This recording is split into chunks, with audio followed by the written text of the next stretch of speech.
नमस्कार दोस्तों, स्वागत है आपका एमए मैजिक मैथ पर। हम आज चर्चा करेंगे चक्रवृद्धि ब्याज की। जैसा कि आपने देखा था साधारण ब्याज में क्या होता था कि प्रत्येक वर्ष समान रूप से राशि बढ़ती थी।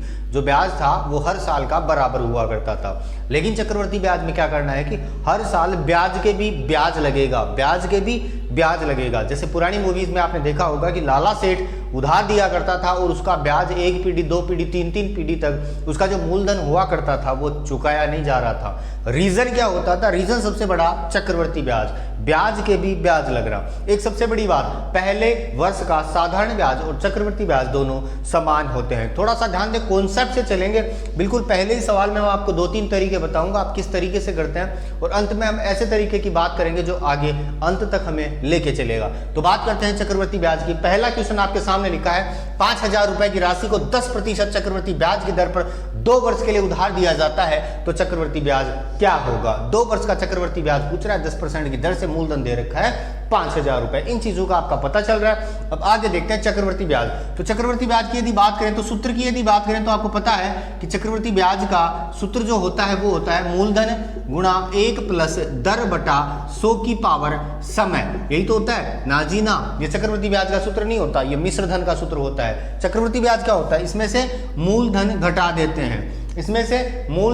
घटा देते हैं, तो ये वाला हो गया चक्रवृद्धि ब्याज। तो एक बार सोल्व करके देखते हैं इसी तरीके से।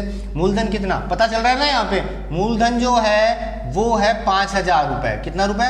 5,000 रुपए। समय की यदि बात करें तो समय दे रखा है 2 वर्ष, और दर की यदि बात करें तो दर दी है आपको 10%। तो यहाँ पे देखिए मूलधन लिखा है 5,000, तो बिल्कुल लिख दिया 5,000 गुणा 1 प्लस दर कितनी है 10 बटा 100 की पावर समय कितना 2 वर्ष माइनस मूलधन दे रखा है आपको 5,000। इसका जो मान आएगा वो आएगा चक्रवृद्धि ब्याज। अब इसको सोल्व करने का तरीका बिल्कुल आपके सामने है। 1 प्लस 10 बटा 100 ना जी ना, ऐसा नहीं लिखा, ये लिखा है 1 प्लस 10 बटा 100 की पावर समय। इसके नीचे एक मान लें, लैसा लेंगे 100 हो जाएगा, भाग देंगे 100 आएगा, 100 को 1 से गुणा करेंगे 100 हो जाएगा, प्लस 100 में 100 का भाग दिया एक बार, प्लस 10 एकम 10 कितना आ गया 110 बटा 100, और काट दिया तो कितना हो गया 11 बटा 10। सीधा सा कर देते हैं, नीचे वाले में ऊपर वाला जोड़ दें, जब 1 प्लस 10 बटा 100 यानी 1 प्लस कैसी भी संख्या लिखी हो और नीचे वाले में ऊपर वाला जोड़ दें तो यहाँ पे मान हो जाएगा 110। 100 और 10 110 बटा नीचे वाला वैसा की वैसा, 0 से 0 11 बटा 10, वही तो आ रहा है। यहाँ पे देखो थोड़ा सा ध्यान दे, समझ आएगा। मैंने कहा 1 किलो और आधा किलो, 1 किलो और आधा किलो। क्या करना है? 1 किलो और आधा किलो, इसको जोड़ना है। क्या किया मैंने अभी?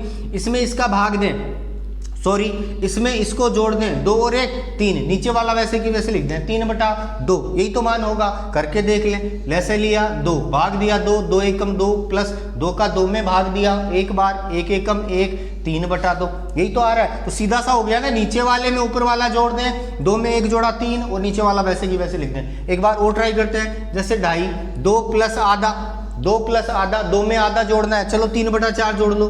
3 बटा 4 जोड़ा किसमें? 2 में। तरीका वही है, 2 में जोड़ रहे हैं 3 बटा 4, क्या कर, सॉरी 1 में जोड़ रहे हैं 3 बटा 4। क्या करना है? 4 में 3 जोड़ा, कितना हो गया 7, और नीचे वो का वो 4, मान यही आएगा 7 बटा 4। तो कहानी आपके समझ में आ रही होगी। यहाँ पे आप देख रहे हैं कि 1 प्लस ऐसा कुछ लिखा हो तो उसको सोल्व कैसे करते हैं। तो यहाँ पे मान आ गया 11 बटा 10, तो इसका मान 11 बटा 10 हो गया। तो यहाँ लिख दिया आपने 5,000 गुणा 11 बटा 10, और पावर 2 है तो 2 बार लिख दें 11 बटा 10। अब काट दें इसको, 2 0 से 2 0 काट दिया, 11 11 121 गुणा 50, और 5 एकम 5, 5 दूनी 10, हासिल 1, 5 एकम 5 और 1 6, 6,050 माइनस मूलधन आपका लिखा हुआ है 5,000। तो जवाब आएगा आपका 1,050 रुपए। ये पहला तरीका जो आप किया करते थे, चक्रवृद्धि ब्याज निकाला करते थे इस तरीके से, वो वाला। दूसरे तरीके की यदि मैं बात करूं तो थोड़ा सा ध्यान दें, बिल्कुल समझ में आएगा, समझें। अंत में देखेंगे 100 ट्रिक, इसको वास्तव में हल कैसे करना होता है। तो यहाँ पे देखें 5,000, तो 5,000 का ब्याज लगना है, लगेगा, बिल्कुल लगेगा 5,000 का। किस दर से? 10% की दर से। तो 10% की दर से पहले वर्ष का ब्याज कितना होगा? 5,000 का 10% कितना होगा? 500 होगा। अब दूसरे साल जब ब्याज लगेगा तो इसका तो लगेगा ही लगेगा। इसका कितना लगेगा? 10% की दर से 500, प्लस ब्याज के भी ब्याज लगेगा, यानी इसके भी ब्याज लगेगा, और इसका 10% कितना होगा? 50। तो इसका ब्याज हो गया 50। टोटल देखें, ये मूलधन हो गया 500 और 500 1000 प्लस 50 रुपए और ब्याज है, कितना हो गया 1050 रुपए जो हो गया वो ब्याज हो गया। कहानी आपके समझ में आ रही होगी। अब देखते हैं कि वास्तु, ये तो समझ में आया ना। अब देखते हैं वास्तु में एग्जाम में जब सवाल आता है तो सोल्व कैसे करते हैं। देखते ही आपका जवाब होगा। थोड़ा सा ध्यान दें, जब बात 2 वर्ष की हो, जब बात 2 वर्ष की हो तब आपको ये लागू करना है। साधारण ब्याज में क्या करते थे 2 वर्ष के लिए, समय को दर से गुणा किया करते थे, फिर परसेंट निकाला करते थे। यहां भी परसेंट निकालेंगे, लेकिन सर कितनी, उसके लिए आपको एक सारणी दी जा रही है, उसको थोड़ा सा दिमाग लगाएं, बिल्कुल समझ में आएगा। जैसे 6 है तो 6 का परसेंट निकालेंगे, 6 का दुगुना दशमलव 6 का स्क्वायर। 5 की यदि मैं बात करूं तो 5 का दुगुना दशमलव 5 का स्क्वायर। 4 की यदि मैं बात करूं तो 4 का दुगुना दशमलव 4 का स्क्वायर। और 3 की यदि बात की जाए तो 3 का दुगुना 6 दशमलव 6, 3 का स्क्वायर 9, उसको 0 9 लिखेंगे। जैसे 2 की यदि की जाए तो 2 दूनी 4 दशमलव 04, 4 नहीं लिखेंगे। 7 की यदि बात करें तो आप खुद विचार करें, 7 का दुगुना 14 दशमलव 49, कहां से आया 7 का स्क्वायर। 8 की यदि बात करें तो 8 दूनी 16, 8 घंटे 64। और 9 की बात करें तो 9 दूनी 18 दशमलव 9 का स्क्वायर 81। 10 की यदि बात करें तो 10 दूनी 20 दशमलव 10 का स्क्वायर कितना होता है 100। अब यहाँ पे देखिए ये 2 ही अंक लेने हैं, ये पड़ोसी के यहाँ जाएगा तो 20 और 1 कितना हो जाएगा 21%। ऐसे ही मैं 11 का आपको बता दूं कि 11% के लिए आपको करना है 11 का दुगुना 22 दशमलव 11 11 121। अब एक पड़ोसी के यहाँ जाएगा तो 2 और 1 कितना हो जाएगा 3, और यहाँ पे लिखा जाएगा 23.1%। ये डाटा दिमाग में होने चाहिए। जैसे मैं बात करूं 7 की तो 7 का दुगुना 14 दशमलव 7 का स्क्वायर 49। 9 की बात करूं 9 का दुगुना 18 दशमलव 9 का स्क्वायर 81। अब यहां से हमें पता चल रहा है कि 2 वर्ष के लिए है, और ये कहानी सिर्फ 2 वर्ष के लिए है। 10% की दर है तो 10% की दर के लिए परसेंट कितना निकालेंगे, 10 का दुगुना 20, 10 का स्क्वायर 100, और ये एक पड़ोसी के यहाँ जाएगा कितना परसेंट हो जाएगा 21%। अब 5000 का आपको 21% निकालना है, सिर्फ 5000 का 21%, और 0 से 0 और 5 एकम 5, 5 दूनी 10, 0 2 0 कितना हो गया 1050 रुपए। क्या हुआ मूलधन, क्या बात कर रहा है वो पूछ रहा है मूलधन क्या है। यदि वो पूछता मिश्र धन तो क्या करते, इस 1050 में 5000 और जोड़ देते, कितना हो जाता 6050 6050। आशा करता हूं कहानी यदि समझ में आ रही है लाइक कर दें वीडियो को। अभी आगे क्वेश्चन और देखते हैं। पिछला जो क्वेश्चन था वैसा ही क्वेश्चन बोर्ड पे लिखा है, दिमाग लगाएं, सोल्व करने की कोशिश करें। आशा करता हूं आपने सोल्व किया होगा। नहीं समझ में आ रहा एक बार फिर से देखें। कितनी बात कर रहा है 8000 रुपए की राशि को 8% चक्रवर्ती ब्याज की दर पर 2 वर्ष के लिए उधार दिया जाता है। चक्रवर्ती ब्याज क्या होगा, वो तो सूत्र था, वो तो आपके दिमाग में हो गया। एग्जाम में यदि पूछ लिया जाता है तो आप बता देना कि ऐसा वाला सूत्र होता है। हाँ जी सर होता है। अब यहाँ पे आपको समय बचाएं, वो वाला तरीका, वही तरीका। परसेंट निकालेंगे किसकी, मूलधन की। कितनी सर जी, दर को देखेंगे उसके हिसाब से निकालेंगे। तो दर कितनी दे रखी है 8% दे रखी है, तो 8 का क्या करेंगे दुगुना दशमलव 8 का स्क्वायर। तो यहाँ पे देखें 8% दर की बात कर रहा है तो 8 का दुगुना 16 दशमलव 8 का स्क्वायर 8 घंटे 64% निकाल देंगे किसकी, मूलधन की। और मूलधन कितना दिया है, मूलधन दिया है आपको 8000 रुपए। समय की जैसा कि आपको पता है बात कर रहा है वो 2 वर्ष की। ये कब लागू होगा, जब बात सिर्फ समय 2 वर्ष की हो। तो 8000 का परसेंट निकालेंगे जी, कितना निकालेंगे सर जी 16.64। क्यों, क्योंकि दर 8% दे रखी है। नो दी हुई होती तो क्या करते हैं 9 का दुगुना 18 दशमलव 9 का स्क्वायर 81। सर जी 12 दे देता तो 12 की भी कोई दिक्कत नहीं है, 12% देता। 12 का दुगुना 24 दशमलव 12 का स्क्वायर 144। अब एक जो है वो पड़ोसी के यहाँ जाएगा दशमलव के बाद, क्योंकि इधर 2 ही अंक ही होते हैं हमें। 24 और कितना हो गया 25.44। फिलहाल हम बात कर रहे हैं 8% की, लिखा हुआ है 16.64 बात कर रहे हैं हम। तो 16.64, 8 का दुगुना 16 दशमलव 8 का स्क्वायर 64। 8000 का 16.64% यानी बट्टा 100। दशमलव हटाया, नीचे 2 0 लगाए। क्यों, क्योंकि दशमलव के बाद 2 अंक हैं, 2 0 लगा देंगे, 1 अंक होता 1 0 लगाते। अब काट देते हैं 3 0 से 3 0 पता चल रहा है, और फिर इसको इससे गुणा कर दें या काट लें, और 2 चौका 8 2 पंजे 10। अब इसको इससे गुणा करें, 4 चौक 16 हासिल 1, 6 चौका 24 और 1 25 के 5 हासिल 2 6 चौका 24 25 26 हासिल 2 4 एकम 4 और 2 6 बट्टा 5 के लिए क्या करते हैं, बटा 5 के लिए करते हैं 2/10। इसका दुगुना कर दें और 1 इकाई का अंक छोड़कर दशमलव लगा दें। 6 दूनी 12, 5 दूनी 10 और 1 11 का 1 हासिल 1, 6 दूनी 12 और 1 13, 6 दूनी 12 और 1 13। अब इकाई का 1 अंक छोड़कर दशमलव लगा दिया तो आपका जवाब आ गया 1331.2 रुपये जो है वो है कंपाउंड इंटरेस्ट चक्रवर्ती ब्याज। भाग देके देख लें, यही आएगा। 5 एकम 5, 1 बच गया, 16 हो गए, 5 × 3 = 15, फिर 1 बच गया, 5 × 3 = 15, फिर 5 × 3 = 15, फिर 5 एकम 5 और 1 बच गया, दशमलव लगाया, 5 दूनी 10। यही तो आ रहा है। क्या करते हैं, जब गुणा करना होता है 5 से, जब गुणा करना होता है 5 से तो 10/2 कर देते हैं, यानी उस संख्या के इकाई का अंक 0 लगा के 2 का भाग दे देते हैं। जबकि भाग देना हो 5 से, भाग देना हो 5 से तो उस संख्या का दुगुना करके 1 इकाई का अंक छोड़कर दशमलव लगा देते हैं, यानी कि 10 का भाग दे दिया करते हैं। आशा करता हूं अब की बार और अच्छे से समझ में आएगा। आगे चलते हैं। क्वेश्चन लिखा हुआ है 8,000 रुपए का 10% वार्षिक ब्याज की दर से 1.5 वर्ष का चक्रवृद्धि ब्याज का क्या होगा।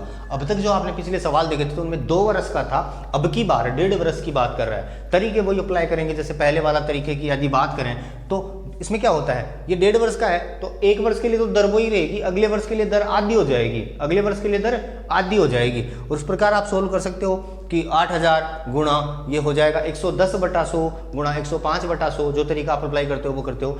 समय बचे आपका वो वाला तरीका यहाँ देखते हैं। जैसे अभी हमने देखा था कि 8,000 रुपए का, 8,000 रुपए का कितने परसेंट की दर से, 10% की दर से।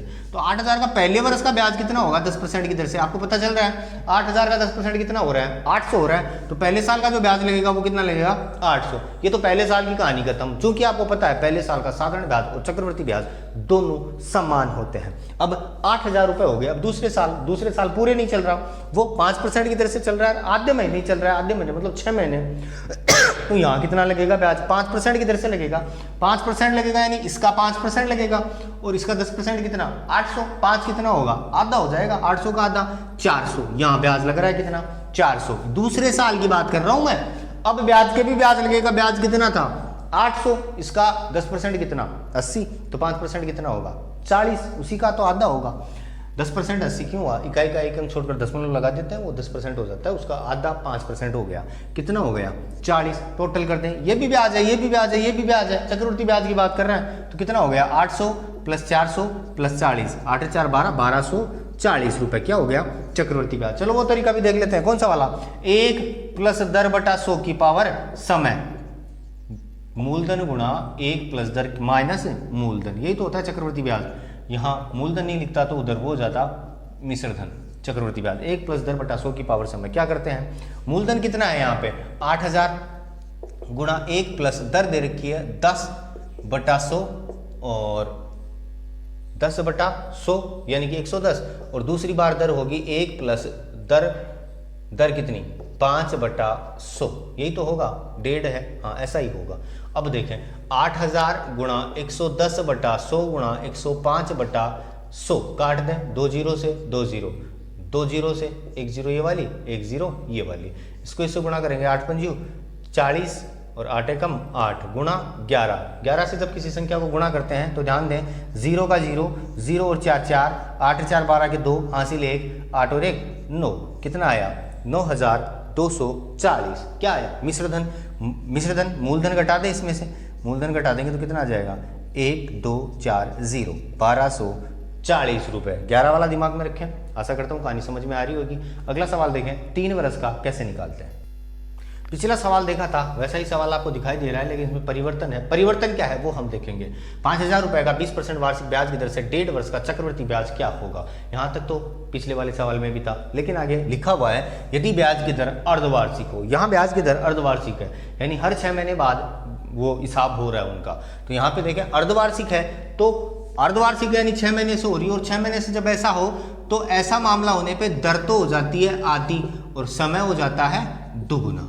दर हो जाती है आधी और समय हो जाता है दुगुना। दर कितनी दे रखी है यहाँ पे 20 दे रखी है, समय कितना 1.5 वर्ष, आधी हो जाएगी तो कितनी हो जाएगी 10%। क्यों 20 का आधा 10 होता है, और समय 1.5 वर्ष दिया है तो समय कितना हो जाएगा 3 वर्ष। अब सीधी सी बात सवाल में ये बन रही है कि 5,000 रुपए का 10% की दर से 3 वर्ष का चक्रवर्ती ब्याज क्या होगा, 3 वर्ष का CI क्या होगा।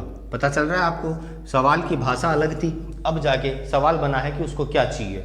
5,000 रुपये का 10% की दर से 3 वर्ष का CI तरीका बिल्कुल अप्लाई करेंगे, लेकिन क्वेश्चन ऊपर जो लिखा है वो लिखा है 5,000 का 20% की दर से 1.5 वर्ष का चक्रवर्ती ब्याज, लेकिन फोकस ये करेंगे लिखा है ब्याज की दर यदि अर्धवार्षिक हो, अर्धवार्षिक होगी तो दर आधी हो जाती है, समय दुगुना हो जाता है। अब तरीका कौन सा अप्लाई करें, तरीका वही अप्लाई करें, कौन से वाला, 10% की दर की बात कर रहा है, 5,000 रुपये है, पहले साल 10% की दर से ब्याज कितना लगेगा 500, फिर दूसरे साल 500, तीसरे साल 500। ये कहानी समझ में आ रही है, पहले साल भी 500 लगेगा, दूसरे साल भी 500 लगेगा, तीसरे साल भी 500 लगेगा। अब ब्याज के भी ब्याज लगेगा, ब्याज के भी ब्याज लगेगा, और ब्याज के यदि ब्याज लगाने की बात की जाए तो यहाँ पे इसका ब्याज होगा वो कितना होगा 50, इसका ब्याज कितना होगा 50, और यहाँ पे भी कितना हो जाएगा 50।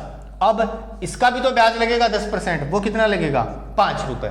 50 का 10% 5 होता है, 50 का 10% 5 होता है। देखें यहां पे टोटल ब्याज हो गया कितना 500 प्लस 500 प्लस 500 यानी कितने रुपए 1500। 50 50 50 कितने 150, 150 प्लस 5 रुपए कितना हो रहा है टोटल 5 5 6 1 1655 रुपए। एक बार फिर से देखें कि 10% ब्याज लग रहा है तो पहले साल, दूसरे साल और तीसरे साल इनके तो ब्याज लगेगा ही लगेगा। ये 500 रुपए, पहले साल भी 500, दूसरे साल भी 500, तीसरे साल भी 500। अब जो ब्याज लग रहा है वो पहले साल, इस ब्याज के भी ब्याज लगेगा, कितना लगेगा 50 रुपए, इस ब्याज के भी ब्याज लगेगा 50 रुपए, इस ब्याज के भी इस ब्याज लगेगा 50 रुपए। सर जी कंफ्यूज हो रही है, 3 कहाँ से आ रहे हैं, तो बिल्कुल ध्यान दें कि पहले साल जो ब्याज लगेगा वो 50 रुपए इस 500 के लगेगा, ये बात मानते हो। अब दूसरे साल लगेगा तो इस 500 के भी तो ब्याज लगेगा 50, और इस 500 के ब्याज लगेगा 50। अब इसके ब्याज नहीं लगेगा, इसी के लिए ये इसका है, और ये 5 किसका आ गया, ये इसका ब्याज है पहले साल का। इसलिए थोड़ा ध्यान दें, आगे वाले सवाल में और से ज्यादा समझ में आएगा, या ऐसे वाले सवाल में ऐसे ध्यान रखें कि 2 साल के लिए 2 1 और 3 के लिए 3 3 1। एक बार 2 और 3 साल की बात करते हैं, ऐसा वाला कैसा, जैसे 5000 लिखा है, अब 5000 का 10% निकालना है तो पहले 10% निकालें कितना 500, फिर 10% निकालेंगे तो 50, फिर 10% निकालेंगे तो 5 5। अब इसको क्या करना है 3 3 1 ऐसे मल्टीपल कर दें, इसको 3 से, इसको 3 से और इसको 1 से गुणा कर दें। 5 3 1500 प्लस 5 3 15, 150, 5 एकम 5, और इनको जोड़ दें, यही आपका ब्याज होगा। कितना हो गया 1655। तरीका आपके सामने है, एक बार ये समझाने के लिए था, अप्लाई आपको इस तरीके से करना है। एक क्वेश्चन और देखते हैं, ऐसा ही क्वेश्चन लिखा हुआ है 10,000 रुपए का 10% वार्षिक ब्याज की दर से 3 वर्ष का चक्रवृद्धि ब्याज क्या होगा। तो तरीका हम यही यहाँ वही अप्लाई करेंगे। कौन से वाला, 2 वर्ष के लिए होता तो हम लिख देते 2:1, यानी 2 और 1 वाला गुणा कर देते। 3 वर्ष का है तो क्या करेंगे 3 3 1, और 4 वर्ष का यदि हो आपके सामने तो आपको करना है 4 6 4 1। किस तरीके से अप्लाई करेंगे वो चीज़ यहाँ पे देखें। कितने की बात कर रहा है वो 10,000 की, तो 10,000 का 10% कितना होता है 1000, इकाई का 1 अंक छोड़कर दशमलव लगा देते हैं। फिर 1000 का 10% कितना होगा 100, और 100 का 10% कितना होगा 10। कहानी समझ में आ रही है। अब क्या करना है, 3 साल का है तो इसको मल्टीपल कर देंगे 3 3 1 3 3 1, और यहाँ पे गुणा कर देंगे इसको 1000 गुणा 3 3000 प्लस 3 गुणा 100 300 प्लस 10 एकम 10, और अपने पास जवाब आएगा 3310 रुपए जो होगा वो चक्रवर्ती ब्याज होगा। चलो इसी सवाल में यदि ऐसा होता कि 4 वर्ष का बताएं हमें, तो कितने वर्ष का बताएं 4 वर्ष का बताएं, चक्रवर्ती ब्याज क्या होगा, चक्रवर्ती ब्याज क्या होगा। तो यहाँ पे देखते हैं हम 4 वर्ष के लिए वही 4 से 4 1, लेकिन किसका, यहाँ पे देखें 10,000 की बात कर रहा है, तो 10,000 का 10% कितना होगा 1000, फिर 1000 का 10% कितना होगा 100 का 10% कितना होगा 10, और 10 का 10% कितना होगा 1। ये कहानी समझ में आ रही है। ये निकालना पड़ेगा आपको, जो भी मूलधन दे रखा है उसका परसेंट, उसका 10 उसका 10 उसका 10 उसका 10।